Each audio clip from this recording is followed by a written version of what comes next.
เช้าล้างหน้าแปรงฟันแล้วก็หยิบโทรศัพท์ขึ้นมาถ่ายฟีดดูสาวสวยๆเซ็กซี่น่ารักจังหนอโออันเท่านี้โอ้โหบัม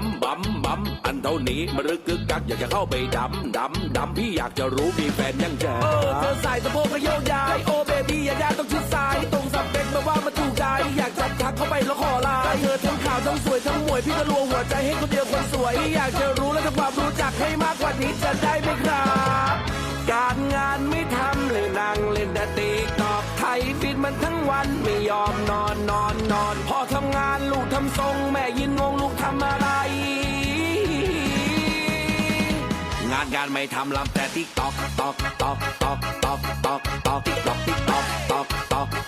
กงานไม่ทำลำแต่ติ๊กตอกงานไม่ทำลำแต่ติ๊กตอกงานไม่ทำลำแต่ติ๊กตอก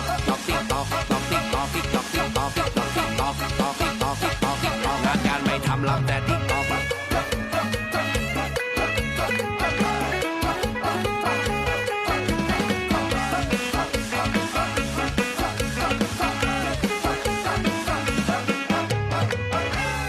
งานไม่ทำเลยนั่งเล่นแต่ติ๊กตอกไทยฟิตมันทั้งวันไม่ยอมนอ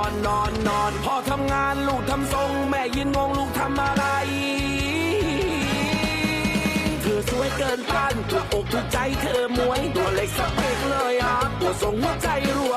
แล้วเธอก็เต้นแรงไปฟิลเตอร์เธอโหลดเอาเฮ้ยปากเธอลอยไปอยู่บนจมูกตกใจนี่คนใช่ไหมนึกว่าเป็นพี่มาจากป่าช้าไม่รู้และไม่เข้าใจทำไมฟิลเตอร์ทำดีจังวะสามารถเป็นพี่เป็นคนมันเกินไปแล้วกูอยากจะบ้าการงานไม่ทำเลยนั่งเล่นแต่ติ๊กตอกไทยฟิตมันทั้งวันไม่ยอมนอ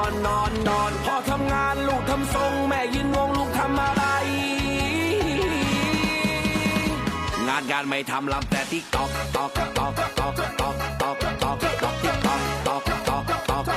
งานไม่ทำลำแต่ติ๊กตอกงานไม่ทำลำแต่ติ๊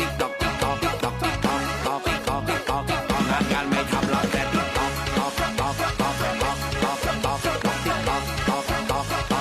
กงานไม่ทำลำแต่ติ๊กตอก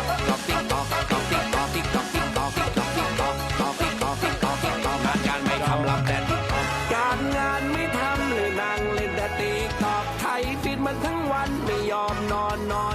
พอทำงาน เจ้านั้นก็คือน้องการแสดงโชว์จาก1624เนาะตอนนี้ก็ขอเชิญบรรดาทานสามารถห่วงบริจาคกิจกรรมดีๆกับพวกเราได้กับการช่วยเหลือของพวกเรานั่นก็เองนั่นก็คือจาก1624นั่นเองเนาะถือว่าตอนนี้ก็ถือว่าได้มีเอาก็เป็นบ็อกซ์หรือว่าเป็นกล่องบริจาคเนาะท่านใดที่ว่ามีความสนใจอยากห่วงบริจาคเพื่อกิจกรรมดีๆก็สามารถบริจาคกันได้